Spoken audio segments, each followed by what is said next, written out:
Hello, dear friends. Welcome to this program, Our Moments with God, our moments with the Word of God, our moments with the love, mercy, and compassion of God.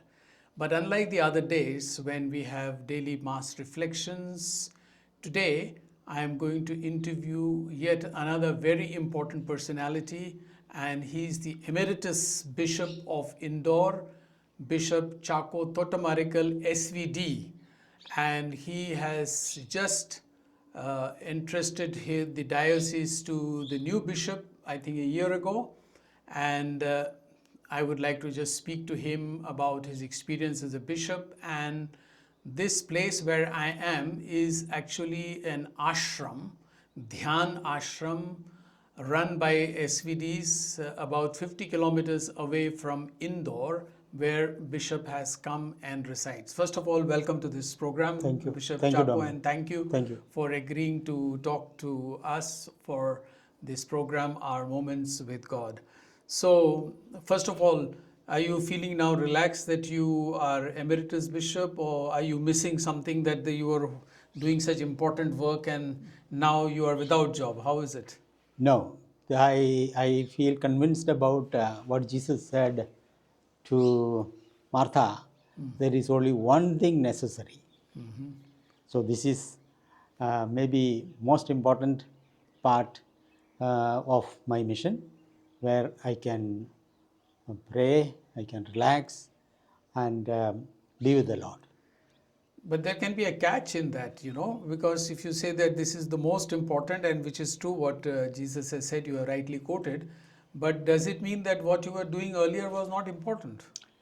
No, I don't mean that, but relative importance we need to give. See, people who are chosen by the Lord, they are chosen to be with Him. And of course, to be sent out also is part of that call. But first thing is to be with Him. And when you are in office, you are busy with so much of administrational matters, and therefore uh, to be with Him gets a backseat normally. Yeah. So I consider this a golden opportunity for me to be with Him. Actually, I wanted to come to that point later, but you already started with it. But before that, I come to that point, which was in my mind. I would like to ask you, how was your experience as a bishop? You were first a bishop in Jhabua in 2002. I think you began there. 2002, yes. Yes. And how many years were you in Jhabua? I was 7 years in Jhabua. 7 years Yes, in Jhabua. yeah. And then you came to 2009 to 2009 to Indore. until 2024. 24, yes. So that's a good 15 years 15 in Indore. years in Indore. So in general, what was your experience as a bishop? Well, I consider that as an opportunity to serve the church, the local church, and it was a call which I responded to the best of my abilities. I was also privileged to have very good priests both in Jhabua as well as in Indore, who stood side by side with me, and we walked the path together. And today, in Pope Francis' terminology, the synodal way, walking together. So, I considered as I said, as an opportunity to serve the church and do good to people as much as we can. Yeah. And what were some of the initiatives that you introduced in, let's say, in Jhabua or in Indore? Jhabua, of course, you were the first bishop of Jhabua. Yes. So that was a total new experience, both in administration as well as a bishop. Yeah. As a mission, of course, it was not new. It's already 100 years old mission. But as a diocese, it was new, and therefore many of the administrational matters had to be attended to, like to have a bishop's house, to have a pastoral center, and then to expand the services to places where we were not present.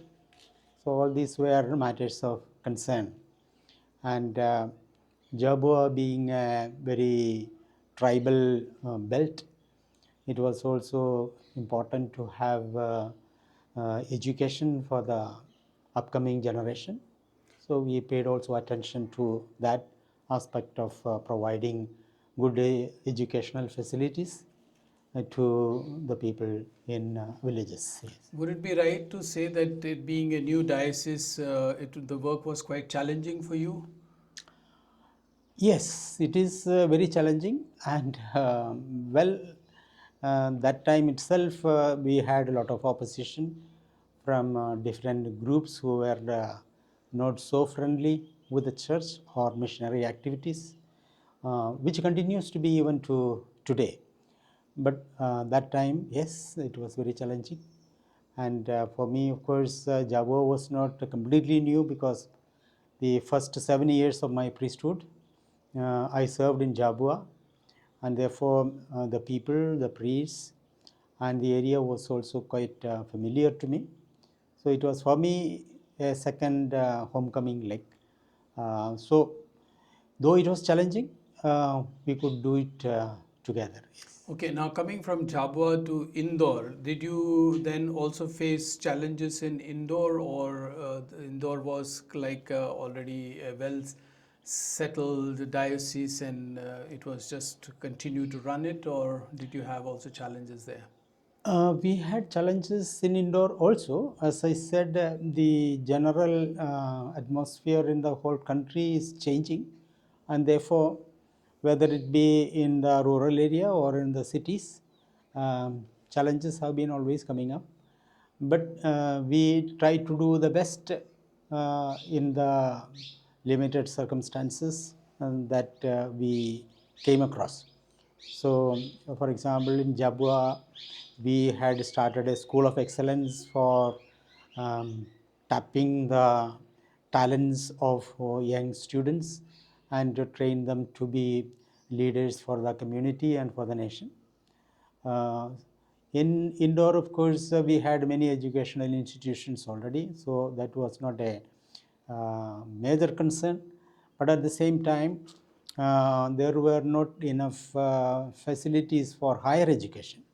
So already in the second year, already we thought of providing an opportunity for our youth to have higher education facilities, and therefore we expanded the services which were provided by St. Paul's School by starting a college there. And so that was a new opportunity for our youth to study in our own higher educational institutions. Thereby, we could also provide them leadership opportunities and promotion of their talents, to discern their talents and also give them opportunity. So this new facility which we opened is being promoted, and I should say it has done good progress. Yeah. We already got within 5 years national accreditation for that, A grade, and then 2 years ago we also got autonomous status, which is very remarkable for a new institution. And we are able to provide opportunities for our students. So this is as far as educational is concerned, but I also know that I think it is after your coming that you also started a Bible Mahotsav every year, or was it after your Yeah. coming? Would you like to say It something is about that? every year, yes.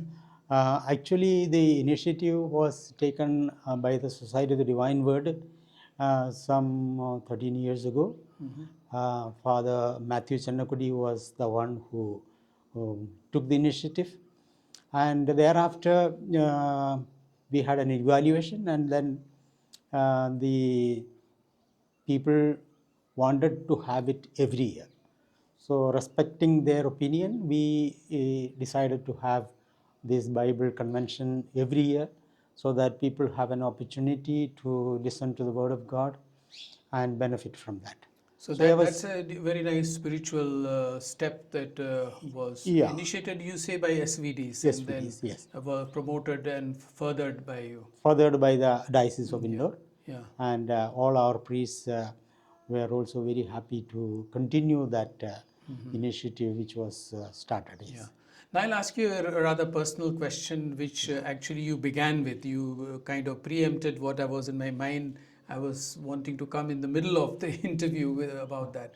I know we know each other for a long time already from the days of the seminary, and you were always interested in media very much, camera and photographs and things like that. Then I noticed somewhere in the middle, you had a kind of a change towards spirituality. I never talked to you about that. Would you like to say, was there a particular moment that happened when your sudden orientation changed towards spirituality? Or was it a gradual thing? I think it is a gradual thing. Yes, even before I became bishop, already from the 90s, early Yes, 90s. yes, I remember that. Yeah, That's why I asked you that. This yeah, was somewhere in the yeah, middle. yeah. So the early 90s, I got familiar with the charismatic movement in India, and thereafter I have uh, involved myself in the renewal movement in India, and therefore uh, I somehow felt that we need to listen to the Spirit more in our ministries, whatever we do, whether it is communication or pastoral life or education. In all these, we need to have a spiritual orientation. So it was not like a wow, ha moment, but a gradual It's progress into a, that. it's always a gradual progress, gradual growth, I should say. And yes, that was a turning point in my life, I consider. Yes. Yeah, that's what I was coming to, that it was a turning point. And now that you have decided to spend, I don't know for how long or what made you really come to this ashram. Of course, you mentioned right in the beginning, but what more are you looking for by staying in the ashram? As I said, this is a time when I can spend more time in prayer, in reflection, in reading, and to be with the Lord. So, that aspect of being with the Lord I consider as important. And whatever the Lord leads me to, I am open to it. So, for the time being, I have opted to be 1 year here, and thereafter, of course, then I will discern together with my superiors what direction I need to take. So at the moment, I have decided to be here and help people who come here in pursuit of spiritual direction or retreats or recollections. I am available together with Father Prashant. So we both of us are at the service of the people. So there are two, three things. But first thing you said, whatever you will decide with your superior. So are you under some superior now, or how is it? Yes, I have come back to the Society of the Divine Word, and I am a full-fledged member of the Society of the Divine Word now. So no means as a bishop you are no more independent and you are under the provincial. In other words. Yes, I am under the provincial. Oh, Yes. do you Yes. are you listening to that, viewers? That bishop is saying he's been a bishop for 14 plus 9, 23 years, and he's saying now he's under superior. So that is one wonderful thing. Secondly, I also wanted to ask. This may sound a little personal, but this one of the purposes of these videos, what I'm making is to help people in their spiritual journey and to discover God's presence, God's love, God's forgiveness, Word of God, and therefore there are daily reflections that we offer on this channel. Are you really looking for a deeper experience of God, or do you think that what you have is enough to take you further? I don't know how to express it better, but for me, myself, I am still in a search, for example. So, is that the case with you? I would say that all human beings are in search. Until the end of our life, we will be in search. And the Lord reveals to people according to His good pleasure. we can always ask for more, you know. So we always look for more, and we should never be satisfied. We should not be complacent that I have reached the pinnacle of life. No, it never happens. Neither spiritual nor material, we cannot reach a pinnacle No, as well. this is a journey. As Holy Father says, we are pilgrims of hope. You know, we are on the way, and till we reach our end of our life, we are pilgrims. So we should always look for new experiences, hope for new experiences, open our hearts to the Lord to reveal Himself, or to give us more of His goodness into us. So we can always look for more. And then you also said that being here for your personal experience of God, you are here and to be closer to God. And at the same time, you said that you're also available to people, or those who seek spiritual guidance or direction.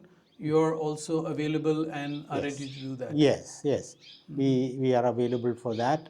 Actually, our life is for others.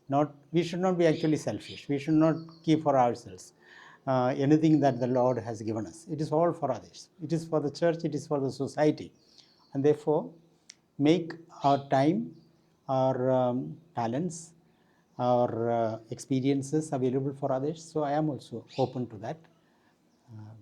Okay, just one last question now. As you said, you are here to experience, spend more time and be close to the Lord, etc. How much of in this journey is the role of grace from God, and how much is one's personal effort in this journey? How would you rate that, or how would you weigh them? I am reminded of what St. Paul said, whatever I am is by the grace of God. So I cannot claim anything for myself. The Lord is very generous, and in His abundance and in His generosity, He gives us at any time according to His good pleasure. So only one thing what is required is we should be open. Our hearts should be open, our mind should be open, willing to receive. He is there to give, and He is the giver, and we are the receivers.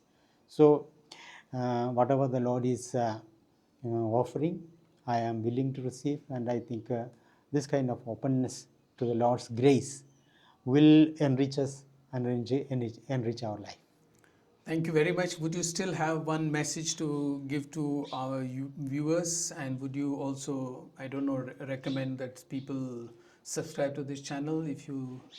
Yes, spiritual channels are always welcome, because there is a thirst in human beings for the spiritual, and that's why Saint Augustine said, Lord, our hearts made for Thee, and until it rests in You, they are restless. They are restless. So we always have a thirst, but then in the hurry-burry of everyday life, maybe we are not able to so much respond to that thirst. But there will be moments when people look for such sources. And Dominic, your contribution in this area is commendable, and I congratulate you and thank you for starting this channel. And I wish that many people benefit from this channel and subscribe to this channel and be enriched. Thank you very much for giving your time, and I wish you all the very best for your stay here at the ashram. And Thank you. Ask you also to pray for me. Thank you, Dominic. I'll pray for you and pray for the channel. Thank you. Thank you.